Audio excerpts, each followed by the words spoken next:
De discussie over een brexit die we zojuist hadden, het heeft allemaal te maken met de grote aantallen migranten in het Verenigd Koninkrijk. In Londen bijvoorbeeld behoort de helft van de bewoners tot een minderheid. De schrijver Ben Judah, bekend van zijn boek over Rusland, Fragile Empire, groeide op in Londen. Maar hij vroeg zich steeds vaker af of hij nog wel van de stad hield. De city veranderde door de komst van de buitenlanders drastisch. En Ben Judah ging op zoek naar deze mensen en schreef er een intrigerend boek over. This is London, Life and Death in the World City. Ben Judah, welcome. We're very happy that you are here. Your book is in fact a journey through the streets of London. A journey that took about 2 years? Took 2 years. And I was born in London, but London's changed so much ethnically with immigration and with this giant pouring of money from Russia, the Gulf and Africa into the city, that after finishing my work on Russia, I returned and I felt I didn't recognise London anymore. Yes. Well, before we go on to, about that, I tell the audience that dit gesprek wordt live ondertiteld, dus het kan zijn dat u sommige delen mist. Ik hoop dat u ook de Engelse taal machtig bent. Zou handig zijn. Live subtitles. So, you didn't recognize your own city anymore. You went out in the streets, you slept even in the streets. Let me quote you from the book. That morning we wake in the stench. It is thick, sweet, like sweat and piss, which is what it is. What exactly were you looking for? I wanted to see what London looks like in the eyes of its Romanian beggars, in the eyes of its Grenadian gangsters, in the eyes of the Polish builders that build the city, in the eyes of the African night cleaners that clean the huge glass skyscrapers at night, in the eyes of its imams who wash the dead, preparing them for burial. So I went on this 2-year journey trying to find out what life and death in a city that's not an English city anymore is really like. Yes, and was it easy to mingle with the Romanians or all the other people you name? When you're a journalist, you find that there are two kinds of people. There are some people who've spent their whole lives waiting for you to arrive and tell their story. And there are some people who have the last thing they want is to tell their lives to a journalist. And I found so many people were happy to share their stories and were shocked. And often with very poor people, they've never had the chance to sort of tell the stories of their lives. So you can get these quite magical experiences of people piecing things together with you for the first time. Yes. If you read your book and you imagine what it must have been like also for you to go in the streets and to sleep there, and there's also fear. These people, very often, they live in fear.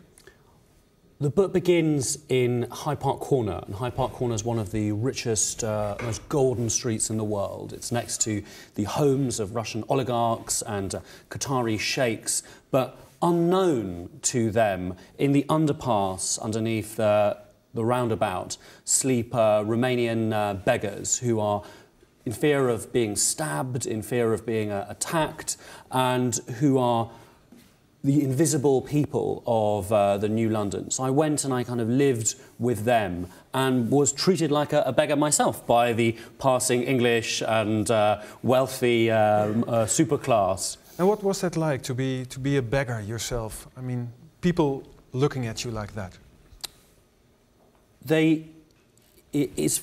People look at you with eyes that burn you, and no one looks at you neutrally. People look at you with hate or with pity.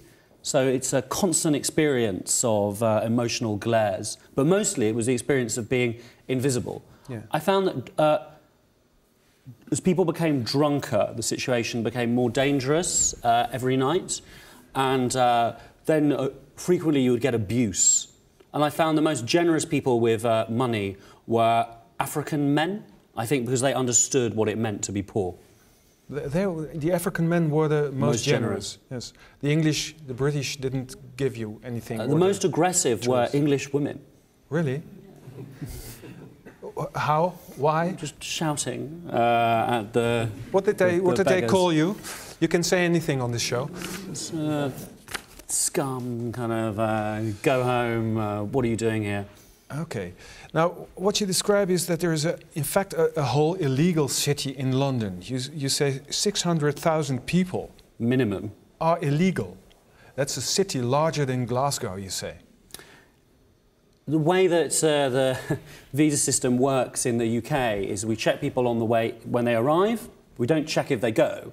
And there has been a massive growth in primarily African visa overstayers. And I wanted to find out what life was like with these people. So I befriended the hospital carers who help the English die. I befriended the cleaners who make sure the office is clean, and the tube pickers who pick up trash in the underground. And I found a whole parallel city, an enormous city of third world labour conditions, where they, for them, because they're illegal, you can pay them whatever you want because they don't have any rights. And I found in the villages of Africa, London glows, the promise of a city of transformation. You can come and you've got this chance to be something else.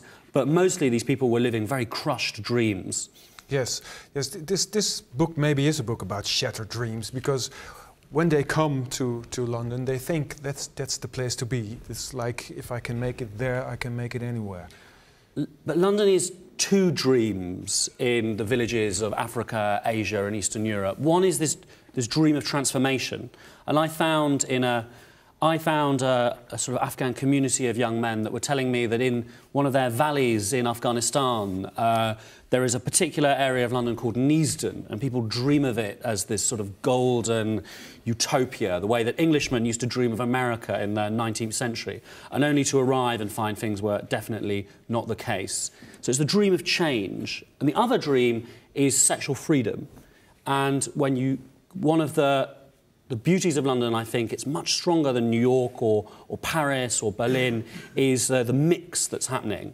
And everywhere you go in London, you see Nigerian, Polish couples, you see Somali, Russian couples, and coming from the conservative societies that surround Europe, it's an incredibly beautiful experience to come and choose whatever partner you want. Male, female, any race, any religion. Okay, maybe you should describe what... There's this Afghan boy who goes to Europe, tries to get here. From what kind of society does he come? In the deeply conservative farming societies of Afghanistan, people's lives are dominated by seasons, by plants, by knowledge of the hills, by knowledge of the rain. In the last 15 years, there's been a shocking development in these villages, which is TV. And these peasants, these farmers, watch TV, and they see these images of bathrooms and dancing American pop stars and soap operas about London or Germany, and they know that there's this other world, and they dream in this very unclear way of the land where there are fast cars and jackets and parties. And these young men begin this journey ready to risk everything, to enter that other world. Yes, and when they get there, it's all disappointment. When they get there to London, they find a slightly unnerving city where work on low pay appears to be ethnically segregated. Polish builders, where only Polish is spoken on most of London's construction sites. Eastern European girls clean the homes. African women clean the offices, and many Africans are suspicious that that's because the English don't want Africans touching their stuff. Yeah. They find a city where Muslim men do taxi driving, and they wonder, have they come to a place where there's a pecking order of segregation? Yeah. At some point in your book, you say, suddenly I realized these are the new slaves. Is it that bad? One of the untold stories of mass immigration to Europe is debt. It costs a lot of money to come from Afghanistan to London, from Somalia to London, and even from Romania to London. And when these people arrive, they have to pay back the debt. For an Afghan to get to London, it costs about £10,000, which is a lot more in Afghanistan than it is in London. So it's equivalent to taking on a mortgage. Mm-hmm. These guys find themselves trapped in a black economy where they're not paid minimum wage, unable to pay that debt back, and all their money's going on the debt, so they can never begin building to save up for a house, to sort of kickstart their lives. So they aren't debt slaves. Yeah, that's what you write about too. When you're sleeping there in this tunnel near Hyde Park, I think, then suddenly at night in the dark there are the enforcers. With the Roma beggars, in Romania they haven't been allowed certain documents because of racism, and they can't get bank accounts. So when the harvest fails, they fell into debt, and loan enforcers took their children and went, "You've got to pay back our debt at 100% interest. You're going to go begging in London." Yeah. So a begging gang makes a lot of money. 20 beggars, like the ones that I live with, they can make £10,000 a month if everyone earns £20 a day. And every night in the tunnel, the enforcers come, collect the money, and send it back to the boss. And they're off again. Now, there's some criticism also in your book that you focus too much on the misery. And maybe there are also migrants who are lucky and who are successful. I find that in so many stories in this book are stories of transformation. An illegal immigrant who ended up a policeman, a girl who arrived from Poland working in a kebab shop and ended up as a registrar, a Nigerian woman who became a teacher, a guy from Poland who came with no money and now is a multi-millionaire construction boss. And I think the very sort of elite Englishman who reviewed the book didn't quite appreciate that a construction boss who's a multi-millionaire is a success, even if he gets his hands dirty. Does it bother you? Does it irritate you, this criticism? Slightly, because I think it's snobbish. Yeah, because you went in the streets for 2 years, and they don't know what you saw. I think their idea of success is, well, no one in the book went to Oxford, and no one in the book is writing for The Guardian, so... and I think these people are very successful on their own terms. Yeah. A construction boss is much more successful than me. He owns 3 houses, 2 companies, a wealthy man. Okay. When we think of London here, we think of beautiful buildings, of Canary Wharf, of money, restaurants. How come we miss this picture that you're painting? I think there has been, in Britain, a decline of reporting. There's too much columnists and there's too much statistics. And I think that the sort of elite media is in this bubble of writing columns and tweeting numbers, and they've missed the complete transformation going on below. I also think that in England there's this idea that the aristocracy of journalism should be foreign correspondent, and to pick up on these themes of empire that we were discussing earlier. Yeah. And it's viewed as not very interesting to report about sort of the poor or to report about police or crime. So I think there's a snobbish element there. Yeah. But, well, you too were a war correspondent, a foreign correspondent. Yes. And you're the kind of correspondent who decides to stay close to home this time, because close to home is where it's happening. I think that London is a kind of very, very, very new place. Like my grandparents were Jewish immigrants to London, and they arrived in a city where 2.6% of people were immigrants like them just before World War II. Today, discounting illegals, 40% of London are immigrants, and the majority of the population are immigrants or their children or their grandchildren. Totally new culture, yes. Completely new city. And is this an exclusively British problem? I think London's the city of Europe's future. And I think that with the waves of migration coming from Africa and Asia and South America as well to Europe, all major European cities will look like London. I think the question is, will they look as unequal as London? Yes, but if you read your book, and it's not a happy story that you're telling in general, is this what you would call an explosive situation potentially? What surprised me is the London of secularism, the London of Karl Marx, of empty churches, of Anglican vicars who don't believe in God, has sort of vanished. And in this new London, where only 45% of people are white British, is a very religious city. A city of basement mosques, a city of Nigerian churches and old bingo halls. And everywhere I went asking people their stories, prayer very quickly came through. Not once did I meet people who talked about politics. When George Orwell, who was my inspiration, was doing Down and Out, he met a lot of people who believed in that socialism would offer some answers. But I found London today a lot more like the London of Dickens in the 19th century, where the poor don't see any help coming from politics. They only find it in God. Yes, so they're praying.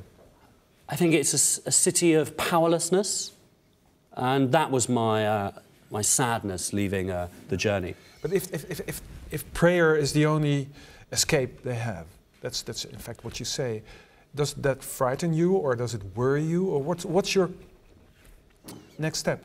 What frightens me is just the complete lack of knowledge about London by a lot of the political class. So if you just come out of Westminster, you come out of heritage London, and you go to the big construction yards where people pick up materials for building, you will see hundreds of guys from Romania and from Poland and from the Baltic touting for work. The vans come up and they have to barter how much they're paid. No insurance, no minimum wage, and I went out and touted for work for them, like one of them, and the lowest wage I ever saw was 1 chicken and chips. At the end of a day's work. For a day's work. Yeah. And that worried me, yes. that there's a whole parallel third world labour market in London. Now what you're saying, in fact, is that the political class and also the elite journalists who criticize your book, they don't know what's going on. I think there's not enough reporting, and there's not enough reporting at home, and there's an idea that everything is as it used to be, and there's not enough investment in kind of going out and really reporting from the streets. No, because that's numerous times you say that in your book. I have to see everything for myself. I don't trust statistics. I think that there's a worshipping of Nate Silver in Europe, and it's not a real article if it doesn't have 4 statistics in it. And for me, it's not a real article if it doesn't have a human story in it, if it doesn't have real people with real voices. Yeah. So you found those real people and those voices, but in fact you found a story that frightens you. It did. Well, was inequalities frightening? And what I found time and time again were the stories of African kitchen boys who were waiting the tables of the rich, thinking that the gap, the jump between them was unbridgeable. I listened to the stories of the Polish cleaners in the houses of the rich who sometimes, when they're arranging Madame's bed, think, I'll never be able to have a house. It's impossible. We are the servants and they are the masters. Okay, but in fact what you're telling us about is the phenomenon of a rival city. Yes. Like New York was for some time ago, and maybe still is, like many other cities maybe are. Isn't it also a natural phenomenon which can lead to prosperity also for these people who are coming to this big city? Maybe not now, but maybe in 10 or 20 years. Well, it's an ancient story of coming to the city and the dream of the city. And the city of dreams changes. And I feel that New York is less of a city of dreams and London is much, much more for migrants in the 21st century.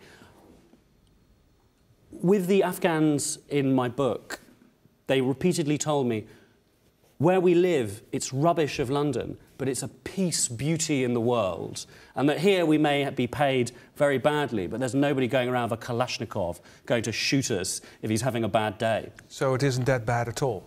London is tough, but home is tougher. Yeah, yeah. You just mentioned the gap, and these people, the gap between rich and poor, the people cleaning and the people driving the Bentleys. Is it bridgeable? The people that I met on this journey don't think it is. So that's not a very hopeful message. I'm not a politician. The book is their stories and their senses. And I found a world in London of poverty where the British state and questions in politics seem so distant. You mentioned in the book that you don't know if you love or hate the city that you didn't recognize anymore. You were born in London. Do you know by now? Did you decide? Do you still love London or hate it? The thing that I found very moving was this mix, and that doing this story, I realised that if you live in London and you want to have children and grandchildren in London, over a 70% chance that your children or grandchildren will be mixed race, or mixed religion, or mixed ethnicity. And I found The story now doesn't have very much to do with me, the Polish builder, the African cleaner, the imam. But if I live in London, that story will probably be the story of my granddaughter or my grandson, just as much as mine is. So I felt I was listening to the future, discovering the future of my family through this project. And the thing I do love about London, compared to New York, is it is the city of mix. There's incredible mixing happening. And I think that London, in a way, is a culture about to happen. This is London. Thank you very much. Thank you. Thank you.